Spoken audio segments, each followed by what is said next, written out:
आज पढ़ते हैं वेंटिलेशन परफ्यूजन कपलिंग के बारे में। तो आइए देखते हैं प्रीव्यू कुछ पार्ट्स को। पिछले क्लासेस में पिछले लेक्चर में हमने पढ़ा था blood supply to the lungs. इसमें हमने कुछ यूनिक फीचर देखा था ब्लड पल्मोनरी ब्लड वेसल्स का। जहां बात करेंगे पल्मोनरी ब्लड वेसल्स तो constriction in response to localize hypoxia, मतलब यदि ऑक्सीजन का लेवल कम होता है तो कंस्ट्रिक्शन देखा जाता है पल्मोनरी ब्लड वेसल्स में। हालांकि बाकी जो ब्लड वेसल्स है हमारे बॉडी में, वहां पे यदि हाइपोक्सिया होता है मतलब ऑक्सीजन की कमी होती है तो डायलेशन होता है, ब्लड वेसल डायलेट करता है ताकि ऑक्सीजन जो है हर जगह उस टिश्यू में पहुंच सके जहां पर ऑक्सीजन की कमी है। लेकिन यहाँ पर पल्मोनरी ब्लड वेसल्स में हाइपोक्सिया जब होगा तो उस जगह पर कंस्ट्रिक्शन हो जाता है, मतलब ऑक्सीजन की कमी होने पे पल्मोनरी ब्लड वेसल में कंस्ट्रिक्शन क्यों होता है, कारण क्या है उसको समझते हैं। कि बाकी टिश्यूज जो है, बाकी ब्लड वेसल्स में हाइपोक्सिया में डायलेशंस, और ये डायलेशन इसलिए ताकि ये डायलेट करेगा ब्लड वेसल्स तो ज्यादा ऑक्सीजन जो है उस टिश्यू तक पहुंच सकता है। यदि हम बात करें पल्मोनरी ब्लड वेसल्स में, इसमें कॉन्स्ट्रिक्शन होता है हाइपोक्सिया के टाइम में ताकि ऑक्सीजन जो है वो बॉडी से बाहर ना जा सके। तो दोनों का कंस्ट्रिक्शन, एक जगह कंस्ट्रिक्शन है और बाकी बॉडी में डायलेशंस है। तो यहाँ पे एक यूनिक फीचर देखा गया पल्मोनरी ब्लड वेसल्स का कि कॉन्स्ट्रिक्शन, क्योंकि पल्मोनरी ब्लड वेसल कहाँ सिचुएटेड होते हैं, वो लंग्स में है, उसमें कंस्ट्रिक्शन होता है ऑक्सीजन की कमी होने के कारण, और वो कंस्ट्रिक्शन के कारण ऑक्सीजन जो है वो शरीर में ज्यादा से ज्यादा रह सकता है। जबकि बाकी ब्लड वेसल्स में हाइपोक्सिया मतलब ऑक्सीजन की कमी होने पे डायलेशंस होते हैं। तो ये दोनों फीचर्स में फर्क है। तो यहाँ हम देखते हैं वेंटिलेशन परफ्यूजन कपलिंग्स को। आप देख सकते हैं वेंटिलेशन परफ्यूजन कपलिंग में, यदि आपने इस फिगर को देखा है तो हम देखते हैं पहले कि वेंटिलेशन परफ्यूजन कपलिंग। यहां हम देखेंगे कि लंग्स में vasoconstriction in response to hypoxia divert pulmonary blood from poor ventilation area to well ventilation region of the lungs. इसी फिनोमिना को हम लोग वेंटिलेशन परफ्यूजन कपलिंग करते हैं। Ventilation perfusion coupling because of the perfusion मतलब blood का flow, perfusion का मतलब होता है ब्लड का फ्लो। तो बिकॉज ऑफ द परफ्यूजन या कहें ब्लड का flow to each area of the lungs matches the extent to ventilation मतलब एयर फ्लो। तो वेंटिलेशन को हम कहते हैं एयर का फ्लो और परफ्यूजन को कहते हैं हम लोग ब्लड का फ्लो। दोनों का मतलब समझते हैं कि एयर का फ्लो और ब्लड का फ्लो दोनों को मैच करने के लिए, कपलिंग होने के लिए क्या सिद्धांत है उसको समझते हैं कि एयर का फ्लो बना रहे और ब्लड का फ्लो जिसे परफ्यूजन कहा गया, और इसको कहा गया है वेंटिलेशन मतलब एयर फ्लो, परफ्यूजन मतलब ब्लड फ्लो, कपलिंग होना। देखते हैं एक सिद्धांत होते, जब ऑक्सीजन का लेवल कम होता है और कार्बन डाइऑक्साइड का लेवल इंक्रीज होता है, तो स्टार्टिंग से देखते हैं कि जब अल्वियोलर वेंटिलेशन रिड्यूस होता है और परफ्यूजन एक्सेसिव, मतलब अल्वियोलर वेंटिलेशन का मतलब कि एयर फ्लो अल्वियोलर में कम हो जाता है, और परफ्यूजन जो है वो मतलब ब्लड का फ्लो जो है वो बढ़ता है। तो वेंटिलेशन मतलब एयर फ्लो का रिड्यूस होना और परफ्यूजन मतलब ब्लड का फ्लो इंक्रीज होना। तो यहां देखेंगे कि ऑक्सीजन का लेवल कम है और पार्शियल प्रेशर ऑफ CO2 जो है वो इंक्रीज है अल्वियोली में। इसके कारण से पल्मोनरी आर्टरी में कॉन्स्ट्रिक्शन होगा। Pulmonary artery serving this alveoli constrictions और रिड्यूस एल्वुलर वेंटिलेशंस, रिड्यूस परफ्यूजन्स। ये हम देखेंगे कि वेंटिलेशंस मतलब कि एयर फ्लो रिड्यूस होता है, और परफ्यूजन मतलब ब्लड फ्लो भी यहाँ पे रिड्यूस होता हुआ दिखता होगा। जब इन्हांस करते हैं एल्वियोलर वेंटिलेशंस एडिक्वेंट परफ्यूजन, मतलब एल्वियोलर में वेंटिलेशन, एल्वियोलर में जो एयर फ्लो यदि इन्हांस होता है और इनएडिक्वेंट परफ्यूजन है, मतलब ब्लड का फ्लो उतना नहीं है, तो हम इसको फिर से कपलिंग करने के लिए क्या करते हैं कि किस तरह से कपलिंग किया जाए, क्योंकि एक साइड में एल्वियोलर वेंटिलेशन इन्हांस हो गया है और परफ्यूजन मतलब ब्लड का फ्लो जो है इनएडिक्वेंट है, सफिशिएंट अमाउंट में नहीं हो रहा है ब्लड का फ्लो, तो फिर partial oxygen pressure is increases और partial carbon dioxide pressure is decreased in alveoli.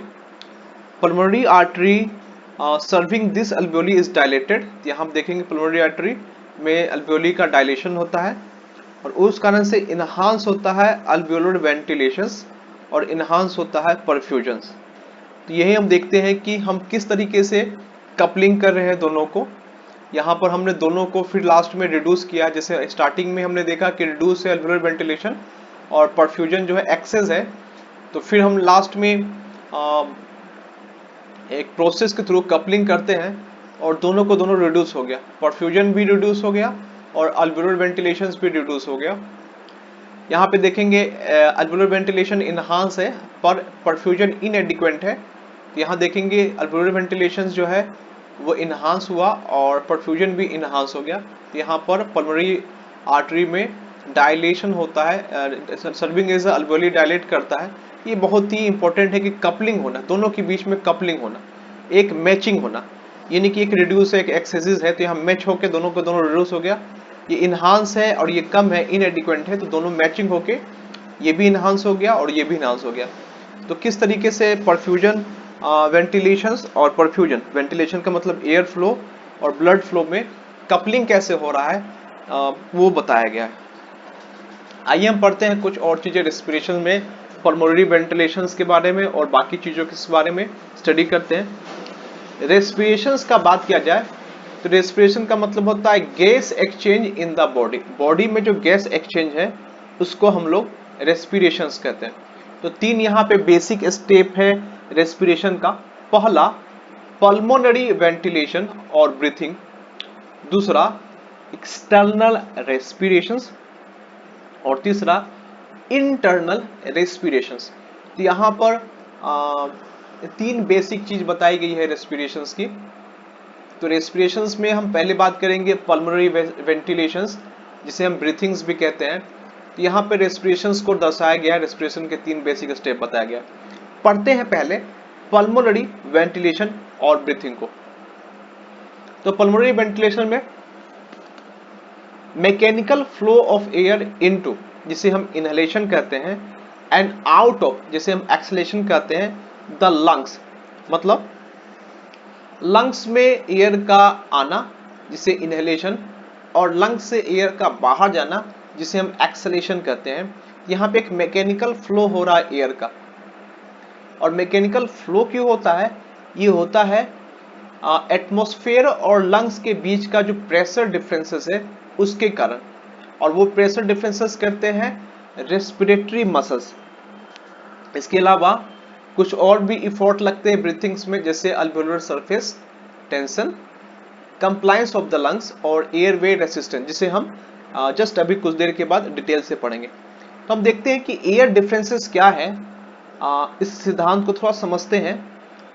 Suppose के लिए ये पल्मोनरी वेंटिलेशंस को दिखाया गया है जिसमें हमने ब्रीथिंग्स की बात की गई है। तो हमने देखा कि कैसे डिफरेंसेस होता है एयर का। एटमॉस्फेयर मतलब वातावरण का जो प्रेशर है लगभग 760 mmHg मान के चलते हैं, एक नॉर्मल एटमॉस्फेरिक प्रेशर होता है। और इनसाइड का प्रेशर, यदि हमने अंदर का प्रेशर डिक्रीज कर लिया तो एयर जो है वो इनसाइड जाएगा। लेकिन प्रश्न होता है कि हम लंग्स का प्रेशर कैसे डिक्रीज करेंगे। और एक्सपिरेशंस में जब एयर जो है आउटफ्लो होता है तो हमने लंग्स के प्रेशर को इंक्रीज किया है एटमॉस्फेरिक प्रेशर से। तो ये यहाँ पर एटमॉस्फेरिक प्रेशर से इंक्रीज होता है और एक जगह डिक्रीज होता है। इसको समझने के लिए हम चलते हैं थोड़ा सा बॉल्स का सिद्धांत समझते हैं।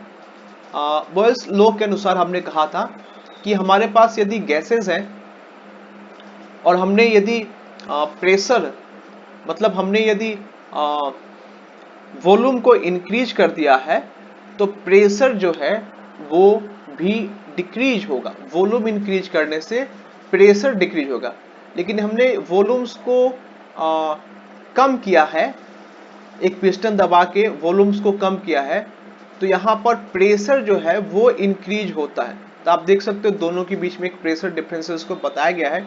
एक जगह जहाँ प्रेशर है 1 लीटर वॉल्यूम है तो प्रेशर है 1 एटमॉस्फेरिक, जहां पर दूसरी साइड में वॉल्यूम हमने रिड्यूस किया है, हाफ लीटर किया है, पिस्टन की मदद से वॉल्यूम को रिड्यूस किया है, तो प्रेशर यहाँ पे 2 एटमॉस्फेरिक प्रेशर आता है। तो जैसे हमने वॉल्यूम लगाया, वॉल्यूम को डिक्रीज किया, प्रेशर बढ़ा।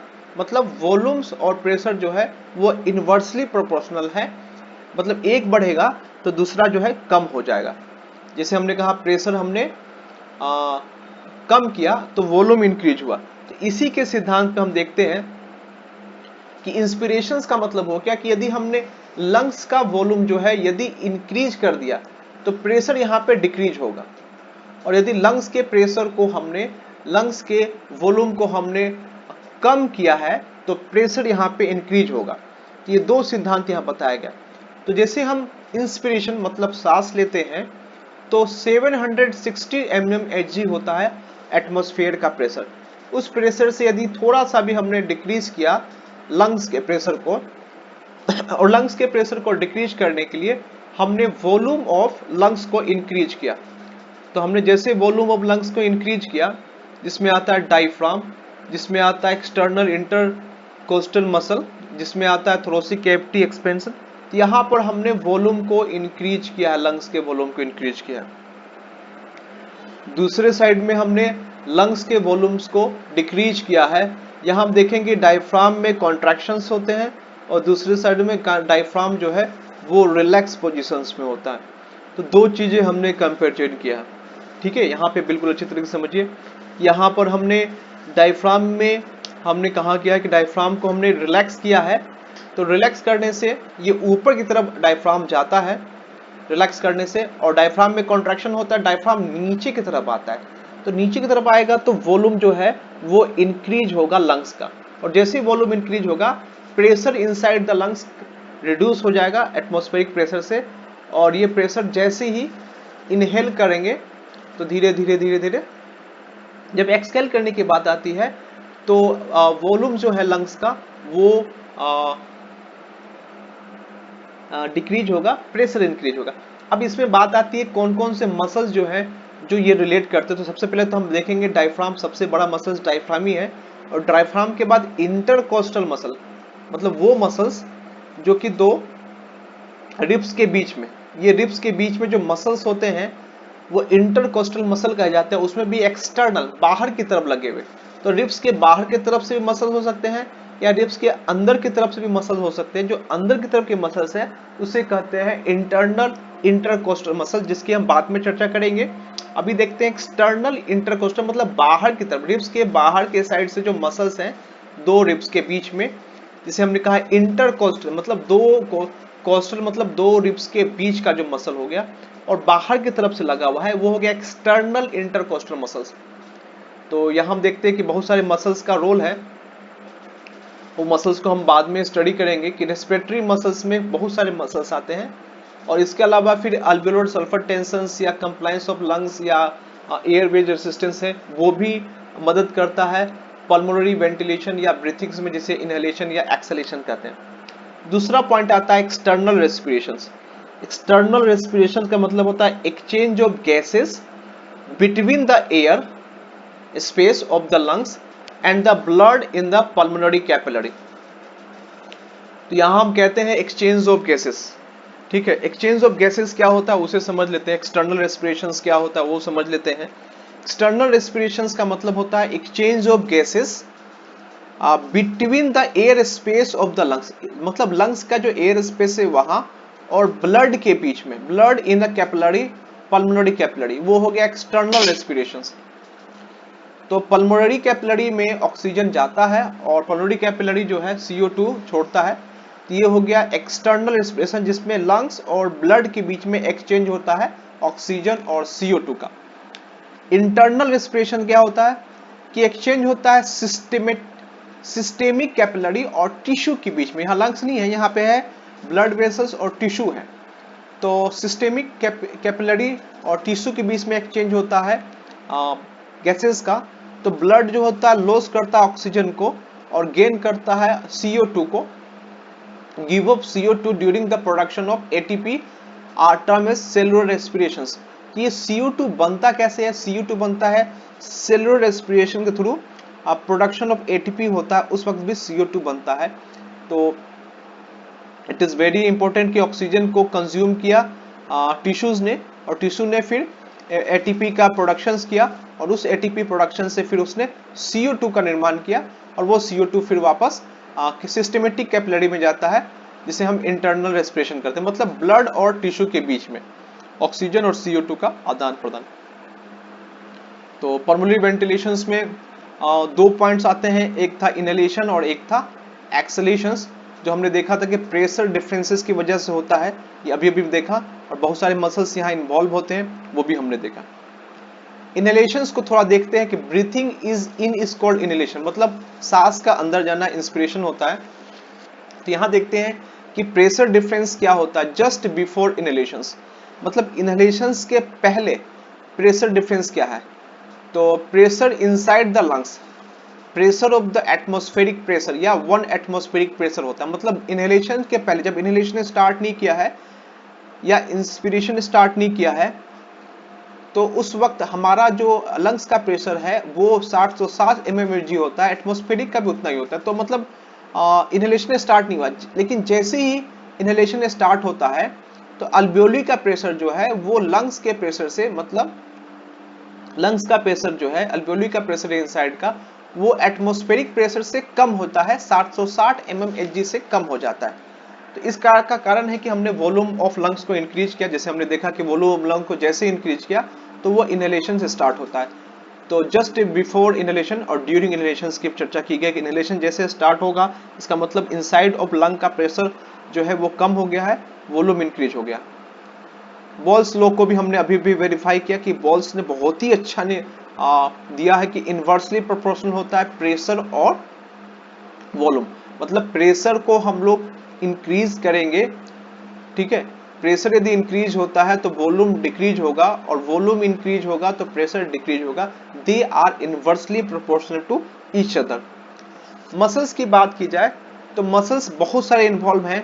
यहाँ पे कुछ देखते हैं मसल्स को। डायफ्राम, ये भी एक मसल्स है जो कि फोर्सफुल इनहेलेशंस के लिए आता है। हालांकि डायफ्राम का इस्तेमाल फोर्सफुल इनहेलेशन, मतलब हम जब बहुत विग्रस कोई काम करते हैं, कभी दौड़ते हैं, नॉर्मल नहीं, नॉर्मल इनहेलेशन नहीं, फोर्सफुल मतलब बहुत तेजी से कोई काम करते हैं, हार्ड वर्क करते हैं, दौड़ते हैं, एथलीट्स दौड़ते हैं, तो आप देखोगे उसमें डायफ्राम का भी रोल है, स्टर्नोक्लेडोइड मेस्टोइड मसल्स का भी रोल है, स्केलिन मसल्स का रोल है, और इंटरनल इंटरकोस्टल मसल। ये जितने भी मसल्स हैं ये मुख्य रूप से फोर्सफुल इनहेलेशंस में मदद देते हैं।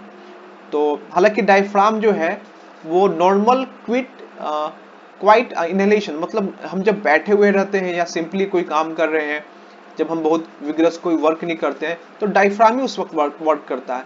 उस वक्त एक्सटर्नल क्लेडोइड मस्टोइड या स्केलियन या इंटरनल इंटरकोस्टल मसल्स का उतना ज्यादा योगदान नहीं देखा जाता है। इनका योगदान सिर्फ फोर्सफुल इनहेलेशंस में देखा जाता है। डायफ्राम जो है वो, इसके साथ साथ एक और हम देख सकते हैं कि और इनहेलेशंस में एक्सटर्नल इंटरकोस्टल मसल्स का भी कुछ योगदान होता है। बात करते हैं इंट्रापिलुरल प्रेशर्स की। तो इंट्रापिलुरल प्रेशर को समझते हैं क्या है। ड्यूरिंग क्वाइट इनहेलेशन, जब हम नॉर्मल क्वाइट इनहेलेशंस लेते हैं तो the pressure between the two pleural rays are called intrapleural pressure is always sub atmospheric, that means the lower than atmospheric pressure. तो जब हम क्वाइट इनहेलेशंस करते हैं, एकदम नॉर्मल करते हैं, तो हमारे पुलरल रेज जो है, पुलरल मतलब कि दो इंट्रापुलरल लेयर्स के बीच में, तो हम देख सकते हैं कि इंट्रापुलरल लेयर जो है उसके बीच का जो प्रेशर है जिसे हम कहते हैं इंट्रा का मतलब दो प्लूरल लेयर्स के बीच का जो प्रेशर है वो हमेशा सब एटमॉस्फेरिक रहेगा। तो आपने प्लूरल लेयर्स को देखा था, मेम्ब्रेन्स को भी देखा है, तो दो मेम्ब्रेन्स के बीच का जो डिफरेंसेस है वो सब एटमॉस्फेरिक है, लोअर देन एटमॉस्फेरिक प्रेशर है। हम यहाँ देखेंगे जस्ट बिफोर इनहेलेशन, इनहेलेशन के पहले about 4 mm less than atmospheric pressure, about 657। तो इंट्राप्लूरल प्रेशर जो है दो प्लूरल लेयर्स के बीच का जो प्रेशर है वो 756 होता है जब हम इनहेलेशन स्टार्ट करने के पहले। लेकिन जैसे ही इनहेलेशन स्टार्ट करते हैं, as the diaphragm and external intercostal contract करेगा तो overall size of thoracic cavity increase करेगा। नॉर्मल में, नॉर्मली हम कहते हैं, क्योंकि हमने बात किए थे कि नॉर्मल और फोर्सफुल इनहेलेशन, फोर्सफुल मतलब हम जब दौड़ रहे हैं, विग्रस कोई काम कर रहे हैं तब हम सांस लेते हैं तो बहुत तेजी से लेते हैं सांस, उसे कहते हैं फोर्सफुल। या कभी किसी इंस्ट्रूमेंट को बजाते हैं, जो वाइंड पाइप हो गया, वैसे इंस्ट्रूमेंट जिसमें हमने बहुत एनर्जी लगती है, माउथ ऑर्गन्स बहुत फोर्सफुली बताते हैं, तो वहाँ फोर्सफुल इनहेलेशन होता है। जनरली नॉर्मल क्वाइट इनहेलेशंस में जो हम कोई विग्रस काम नहीं कर रहे हैं उस वक्त डायफ्राम और एक्सटर्नल इंटरकोस्टल मसल्स ही मुख्य रूप से वर्क करते हैं। तो overall size of the thoracic cavity उसमें इंक्रीज होता है, और प्लूरल कैविटी वहां पे भी इंक्रीज होता है और डिक्रीज होता है, और ये प्रेशर जो है अबाउट 754 mmHg। तो इंट्राप्लूरल प्रेशर जो है वो और डिक्रीज होगा, 756 से भी ज्यादा ड्रॉप होकर 754 हो जाएगा। तो हम देख सकते हैं इंट्राप्लूरल प्रेशर्स में आप देख सकते हैं कि दो लेयर्स जो है, इंट्राप्लूरल लेयर्स जो है उसके बीच का प्रेशर डिक्रीज किया हुआ। अल्वेओली का प्रेशर अलग है और इंट्राप्लूरल मतलब दो प्लूरल लेयर्स जो है उनके बीच का प्रेशर आप देख सकते हैं। यहाँ पे पिंक कलर जो साइड में दिख रहा होगा लंग्स का, इसके अंदर के प्रेशर की बात की गई है कि इसका प्रेशर कितना होता है। तो यहाँ पे हम देख सकते हैं इंट्राप्लूरल प्रेशर्स को भी हम दर्शा रहे हैं, जो 754 हो गया, ये हुआ इनहेलेशंस के वक्त में। तो अल्वेओलर प्रेशर अलग चीज होती है और इंट्राप्लूरल प्रेशर मतलब प्लूरल लेयर्स के बीच का जो प्रेशर है वो डिफरेंट चीज है। तो हम दोनों में डिस्टिंक्शन कर सकते हैं आराम से कि कौन सा प्रेशर जो है कैसे वर्क करता है। ठीक है, तो यहाँ हम देखते हैं कि जस्ट बिफोर इनहेलेशन, इनहेलेशन के स्टार्ट के पहले 4 mmHg लेस होता है एटमॉस्फेरिक प्रेशर, मतलब जनरली जो है वो 756 होता है इनहेलेशन के पहले, लेकिन जैसे इनहेलेशन स्टार्ट करेंगे तो वो 754 हो जाता है इंट्राप्लूरल प्रेशर्स। यहाँ पे देख सकते हैं मसल का कैसा मूवमेंट होता है इनहेलेशन के वक्त में। हम नॉर्मली बात करते हैं तो डायफ्राम और एक्सटर्नल इंटरकोस्टल मसल्स, ये दो मसल्स का मूवमेंट देखते हैं इनहेलेशन के वक्त में कैसा होता है। तो डायफ्राम एक डोम शेपेड स्केलेटल मसल है, ये स्केलेटल मसल्स है। सबसे पहले ध्यान देखेंगे कि इसका शेप बताया गया है डोम शेपेड, और ये एक स्केलेटल मसल्स है। ये थोरेसिक कैविटी का फ्लोर माना जाता है, कि इसकी जो नीचे का फ्लोर है वो फ्लोर जो है वो बना होता है डायफ्राम का ही, थोरेसिक कैविटी का। और इसमें जो इनर्वेशन होते हैं वो फ्रेनिक नर्व से होते हैं, जो कि spinal cord at the cervical level of 3, 4 और 5 से निकलते हुए देखे जाते हैं। तो फ्रेनिक नर्व से निकलते हुए आपको देखे जाते हैं डायफ्राम। तो जब से ही आप देखेंगे डायफ्राम में कॉन्ट्रैक्शन होगा तो फ्लैट होंगे, और जैसे ये फ्लैट होगा तो इंक्रीज करेगा vertical dimension of the thoracic cavity. तो how the diaphragm is flatten and increase the vertical dimension of the thoracic cavity. It is very important कि कॉन्ट्रैक्शन के कारण vertical dimension of thoracic cavity जो increase होता है, और 75% जो है यही रिस्पॉन्सिबल है नॉर्मल क्वाइट इनहेलेशन के वक्त में। मतलब हम कभी फोर्सफुली की बात नहीं कर रहे, हम जब नॉर्मली कोई काम करते हैं, बैठे हुए हैं या सिंपली बात कर रहे हैं, तो उस वक्त हम जो सांस लेते हैं, जब हम फोर्सफुली कोई काम नहीं करते, जैसे हम दौड़ने वाले काम नहीं कर रहे हैं, तो नॉर्मली जो डायफ्राम जो है 75% रिस्पॉन्सिबल माना जाता है ब्रीथिंग के लिए, और 25% माना जाता है वहां पे एक्सटर्नल इंटरकोस्टल मसल। मतलब लगभग यही दोनों मसल्स जो है नॉर्मल क्वाइट इनहेलेशंस में, मतलब हमने नॉर्मल ये बैठे हैं, चल रहे फिर रहे, कोई फोर्सफुली कोई काम नहीं करते, यही दो मसल्स काम आते हैं जनरली, बाकी कोई मसल्स का उतना रोल नहीं होता। एक्सटर्नल इंटरकोस्टल मसल्स की बात की जाए कि वो मसल्स जो कि दो रिब्स के बीच का मसल्स है, जो बाहर से लगा होता है, that is called the external intercostal muscles. तो ये क्या करेगा, रिब्स को एलिवेट करने का काम करेगा, ये रिब्स को ऊपर उठाने का काम करेगा, दोनों साइड से रिब्स जो है वो ऊपर उठेंगे। जैसे आपने देखी होगी किसी किसी कार में जो लगा होता है हैंडल्स, जो डोर होते हैं वो डोर किसी किसी कार के ऊपर उठते हैं। तो आपने देखा होगा किसी फॉरेन कार्स को, लोम्बोर्गिनी जैसे कुछ कार्स में, तो डोर जो है वो ऊपर की तरफ उठने वाला डोर्स होता है। तो उसी तरीके से रिब्स को भी ऊपर उठाए, क्योंकि ये बाहर की तरफ में लगे हुए इंटरकोस्टल मसल है। हालांकि अंदर से भी एक, दोनों रिब्स के बीच में एक मसल्स होती है जिसे हम लोग इंटरनल इंटरकोस्टल मसल्स कहते हैं, तो उसका योगदान अभी यहाँ पे नहीं है। यहाँ पे एक्सटर्नल इंटरकोस्टल मसल्स का योगदान है, जो दोनों रिब्स के बाहर के साइड से लगे होते हैं। तो इसमें कॉन्ट्रैक्शन होगा तो ये रिब्स को एलिवेट करेगा सबसे पहले, और ये एंटीरियर पोस्टीरियर और lateral diameter of chest cavity जो है उसको वो इंक्रीज करते हुए दिखेगा, मतलब आगे की तरफ में और पोस्टीरियर पोजीशन में और लेटरल साइड में डायमीटर जो है चेस्ट कैविटी वो इंक्रीज करेगा।